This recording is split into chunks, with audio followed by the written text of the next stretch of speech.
Chapitre 81. Le Seigneur est ressuscité. La nuit du premier jour de la semaine s'était écoulée lentement. On était à l'heure la plus sombre, celle qui précède l'aube. Le Christ restait prisonnier dans sa tombe étroite. Le sceau romain était intact sur la grande pierre. Les sentinelles romaines veillaient. Il y avait là des spectateurs invisibles. Des armées de mauvais anges entouraient ce lieu. Si la chose eût été possible, le prince des ténèbres, aidé de sa troupe d'apostats, aurait retenu pour toujours le Fils de Dieu dans sa tombe scellée. Mais une phalange d'anges forts et vaillants entourait le sépulcre et se préparait à souhaiter la bienvenue au prince de la vie.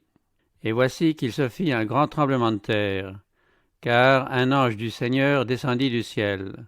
Cet ange avait quitté les parvis célestes revêtu de la panoplie de Dieu. Les rayons resplendissants de la gloire divine le précédaient, éclairant son chemin. Son aspect était comme l'éclair, et son vêtement blanc comme la neige. La crainte bouleversa les gardes qui devinrent comme morts.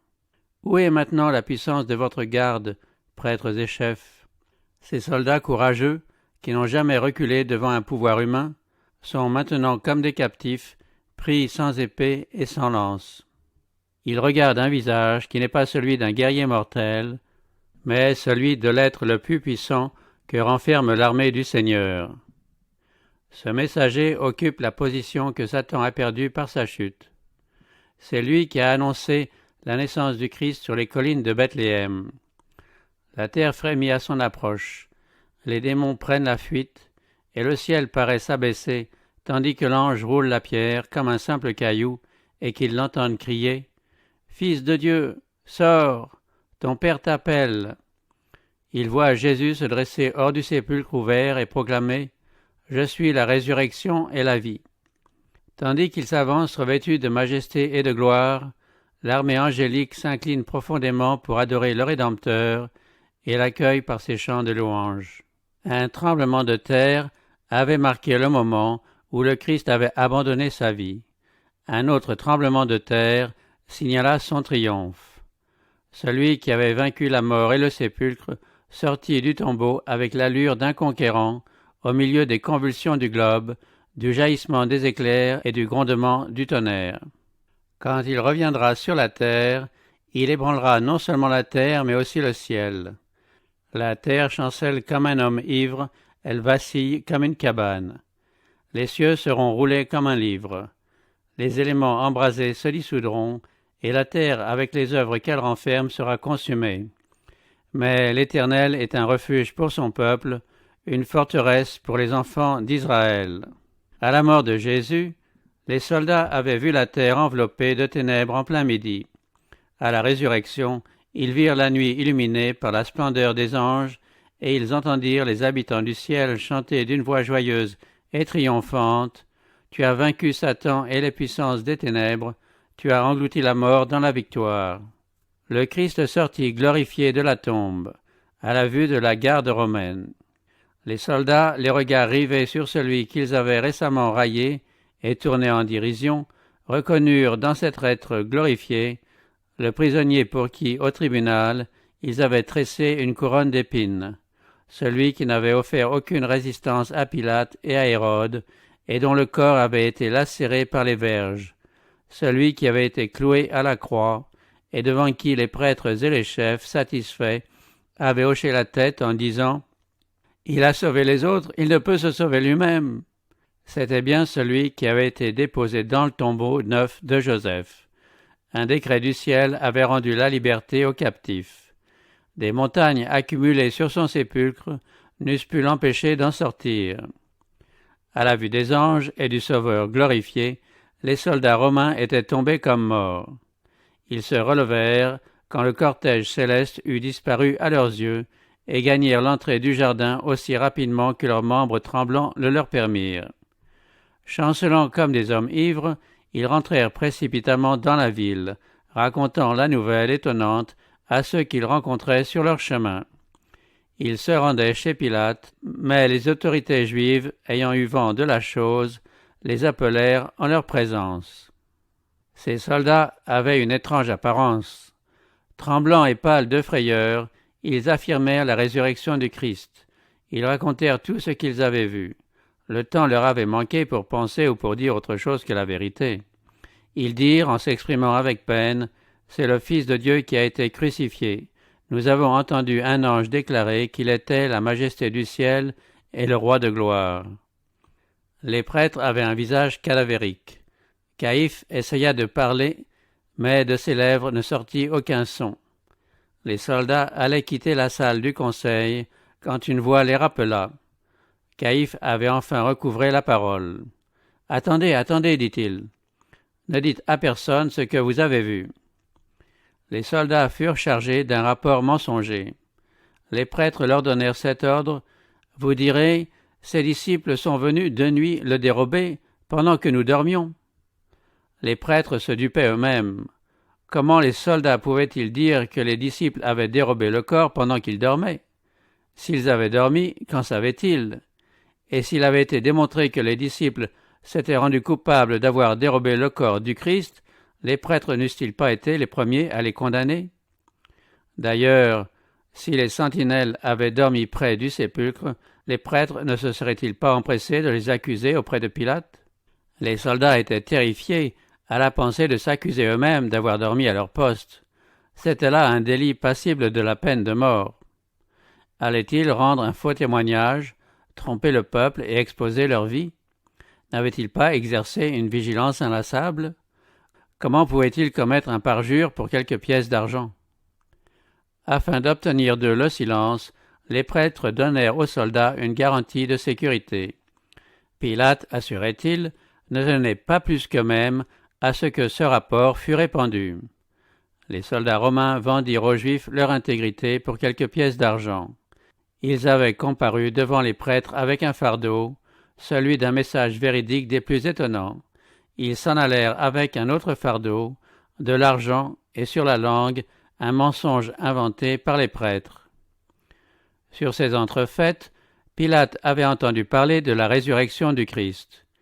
Bien qu'il eût la responsabilité d'avoir livré Jésus à la mort, Pilate était resté assez indifférent. Tout en ayant condamné le Sauveur à contre-cœur, et même avec un sentiment de pitié, il n'avait éprouvé jusqu'à ce moment aucun vrai repentir. Après cette nouvelle, terrorisé, il s'enferma dans sa maison, décidé à ne voir personne. Néanmoins, les prêtres réussirent à s'introduire auprès de lui et lui contèrent l'histoire qu'ils avaient imaginée, lui demandant de fermer les yeux sur la négligence des sentinelles. Avant d'y consentir, Pilate voulut interroger les soldats en particulier. Ceux-ci, craignant pour leur vie, n'osèrent rien cacher, et le gouverneur obtint d'eux le récit de tout ce qui s'était passé. Il ne poussa pas les choses plus loin, mais dès ce moment, il ne connut plus de repos. Satan avait triomphé lorsque Jésus fut déposé dans le sépulcre. Il avait osé espérer que le Sauveur ne reviendrait pas à la vie. Il revendiquait le corps du Seigneur comme sa propriété. S'efforçant de retenir le Christ dans sa prison, il plaça sa garde autour du tombeau. Quand ses anges prirent la fuite à l'approche du messager céleste, il devint fou de colère. En voyant le Christ sortir triomphant, il comprit que son royaume, à lui, était destiné à prendre fin et que lui-même devrait périr. En mettant le Christ à mort, les prêtres s'étaient fait les instruments de Satan. Ils étaient maintenant entièrement en son pouvoir, pris dans un filet d'où ils ne pouvaient sortir. Il ne leur restait qu'une chose à faire, poursuivre la lutte engagée contre le Christ. En apprenant la nouvelle de sa résurrection, ils redoutèrent la colère du peuple et se virent en danger. Une seule chance de salut leur restait, soutenir en niant la résurrection que le Christ avait été un imposteur. Ils corrompirent donc les soldats et, ayant obtenu le silence de Pilate, ils répandirent au près et au loin leurs faux rapports. Mais il y avait des témoins qu'ils ne pouvaient réduire au silence. Plusieurs avaient entendu le témoignage rendu par les soldats à la résurrection du Christ. D'autre part, quelques-uns des morts qui étaient ressuscités avec le Christ apparurent à plusieurs, déclarant qu'il était ressuscité. On vint dire aux prêtres que certaines personnes avaient vu ces ressuscités et entendu leur témoignage. Les prêtres et les chefs vivaient dans une crainte continuelle de se trouver face à face avec le Christ, soit dans les rues, soit chez eux. Ils ne se sentaient en sûreté nulle part. Les verrous et les barres offraient un faible abri contre le Fils de Dieu. Jour et nuit se représentait à leur esprit la scène du tribunal avec les paroles qu'ils avaient proférées, « Que son sang retombe sur nous et sur nos enfants ». Cette scène ne devait jamais s'effacer de leur mémoire. Ils ne devaient jamais plus goûter un sommeil paisible. Quand l'ange avait fait entendre sa voix puissante près du tombeau du Christ en disant « Ton Père t'appelle », le Sauveur était sorti du sépulcre grâce à la vie qu'il possédait en lui-même. Ainsi se trouvaient vérifiées ces paroles « Je donne ma vie afin de la reprendre. J'ai le pouvoir de la donner et j'ai le pouvoir de la reprendre. » La prédiction qu'il avait faite aux prêtres et aux chefs était accomplie. « Détruisez ce temple, et en 3 jours je le relèverai. » Le Christ avait proclamé triomphalement sur le sépulcre ouvert « Je suis la résurrection et la vie. » Un Dieu seul pouvait parler ainsi. Toutes les créatures ne vivent que grâce à la volonté et à la puissance de Dieu. Elles vivent dans un état de dépendance à l'égard de la vie divine. Depuis le séraphin le plus élevé jusqu'à l'être animé le plus humble, tous sont alimentés par la source de la vie. Celui-là seul qui est un avec Dieu pouvait dire « J'ai le pouvoir de donner ma vie et j'ai le pouvoir de la reprendre. » Le Christ possédait, dans sa divinité, la puissance qui lui permettrait de briser les liens de la mort. Le Christ s'est relevé d'entre les morts, comme les prémices de ceux qui dorment. Il était l'antitype de la gerbe que l'on agitait dans le temple, et sa résurrection eut lieu le jour même où cette gerbe était présentée devant le Seigneur. Cette cérémonie symbolique avait été célébrée pendant plus de 1000 ans. On ramassait les premiers épis mûrs dans les champs, et quand le peuple accourait à Jérusalem pour la Pâque, la gerbe des prémices était agitée devant le Seigneur comme une offrande de reconnaissance. C'était seulement après cette cérémonie que les blés pouvaient être fauchés et liés.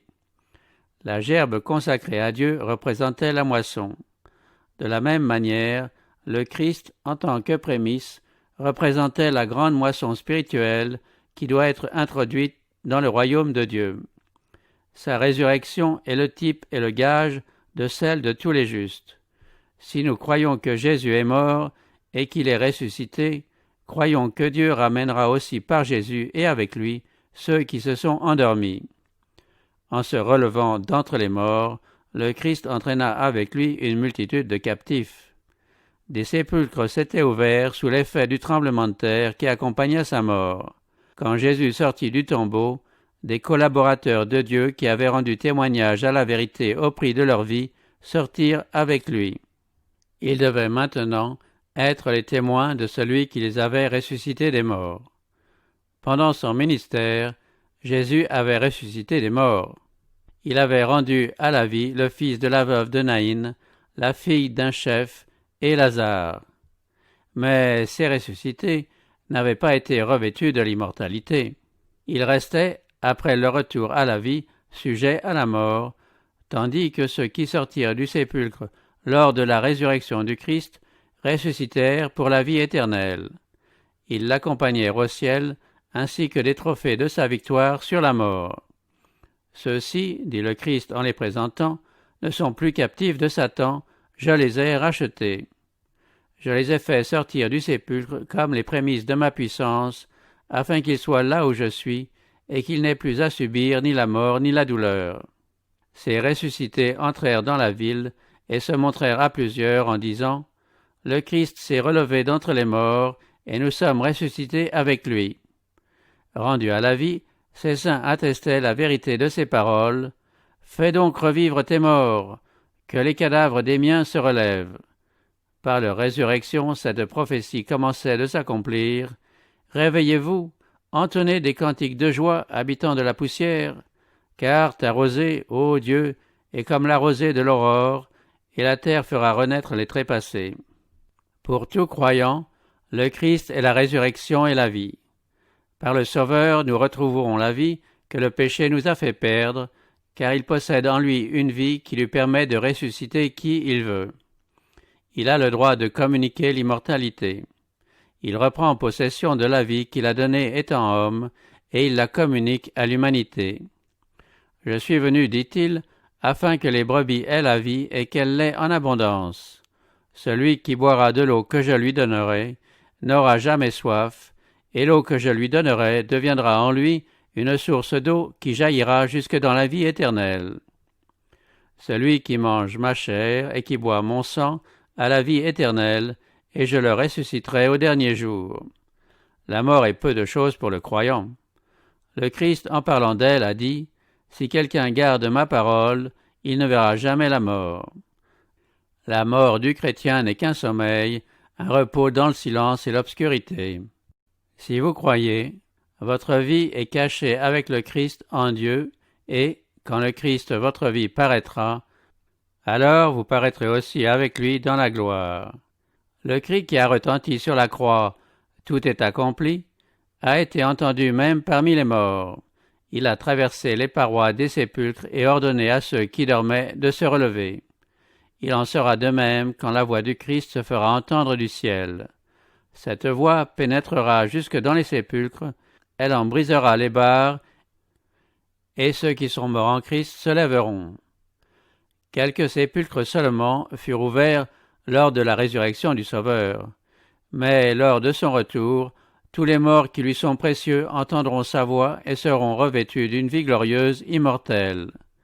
La même puissance qui a ressuscité le Christ d'entre les morts fera revivre son Église et la glorifiera avec lui, au-dessus de toute principauté, de toute puissance et de tout nom qu'on peut nommer non seulement en ce siècle-ci, mais aussi dans le siècle à venir.